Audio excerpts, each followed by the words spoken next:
Hey guys, it's the Keto King here, and today we have another fantastic bread recipe for you. It's the low carb super seed bread.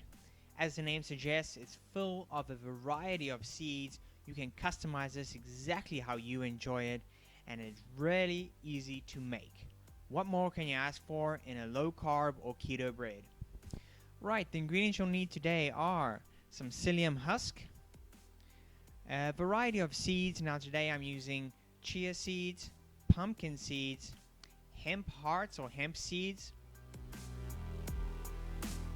I've got some ground up sesame seeds there, baking powder, coconut oil, egg whites, salt, and unsweetened almond. You'll then need a 9 by 5 inch bread tin and a few mixing bowls. Right, grab your first mixing bowl. As always, I highly recommend using a scale. It helps with the accuracy of ingredients. We're going to start off with our psyllium husk and add in 2/3 of a cup of the psyllium husk. Next, we grab some chia seeds and add a 1/4 cup of those. Add a 1/4 cup of pumpkin seeds, and then a 1/4 cup of hemp seeds or hemp hearts. Now if you don't have these, a good substitute is sunflower seeds.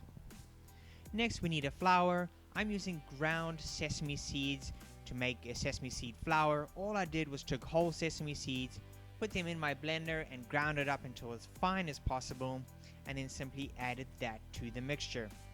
If you don't have sesame seeds, you can use ground flax seeds for this and use the same quantities.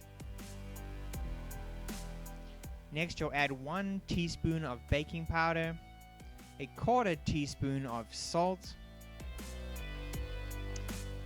Grab a utensil and give it a good mix to incorporate all the dry ingredients. Next, you're going to use 3 tablespoons of coconut oil. As you'll see here, it comes out in a fairly sticky texture. Just use something to get it out of the spoon.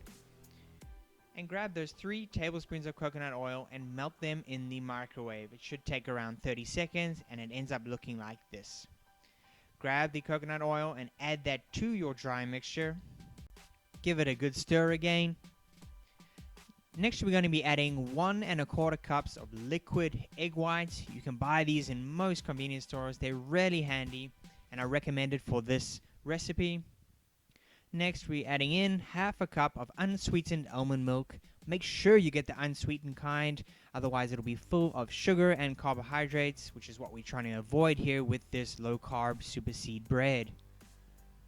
Give it a mix, and let it stand for at least 10 to 15 minutes, and let the psyllium husk do its work. Next, preheat the oven to 325 degrees Fahrenheit, and grab your 9 by 5 inch loaf tin. And we're going to line that loaf tin with parchment paper. And thanks to some amazing subscribers who gave some great tips on how to get that parchment paper into the loaf tin a little easier, you do this. Just wet the parchment paper under some water, shake it off,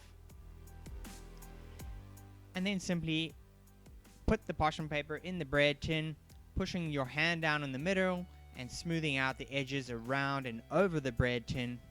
And in just a few seconds, you have a perfectly lined bread tin with parchment paper.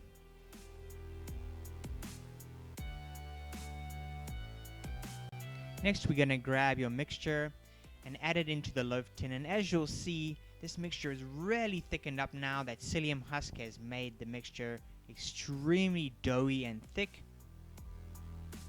Add the entire contents into the loaf pan, and with your spatula, push down the mixture as much as possible. You want to avoid air bubbles within the bread, and you also want to make sure the mixture goes into all of the edges of the bread tin, and it should look a little something like that once you are done.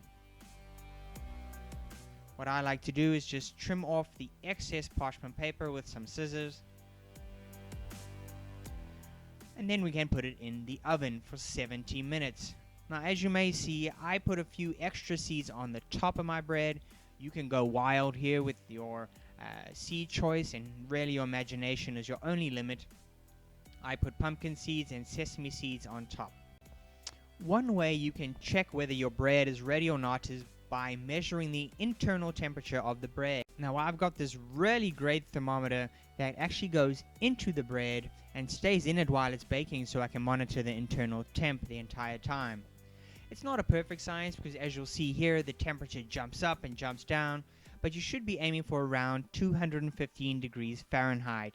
Once my thermometer has reached roughly 215 degrees Fahrenheit, I take out the bread. But still, the best method I find to check whether your bread is ready is use a kebab stick, poke it in the bread, and if it's dry when it comes out, then it is ready. I recommend placing the bread on a drying rack to cool so it doesn't sweat, and you should end up with a phenomenal low-carb super seed bread like this.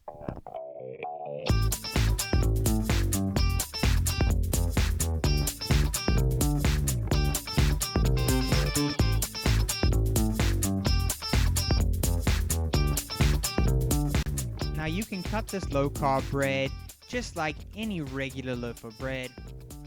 I find the best way to eat this is toasted, because how I recommend is you to store it in a Ziploc bag and then put it in the freezer. That way, whenever you have a craving for some bread, you simply grab it out of the freezer, pop it into the toaster, and Bob's your uncle, you have a wonderful slice of low-carb super seed bread at your disposal. Thanks so much for watching, guys.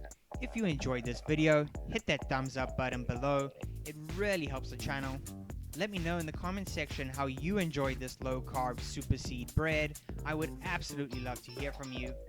And subscribe to my channel for more excellent recipes just like this one. And of course, keep it keto.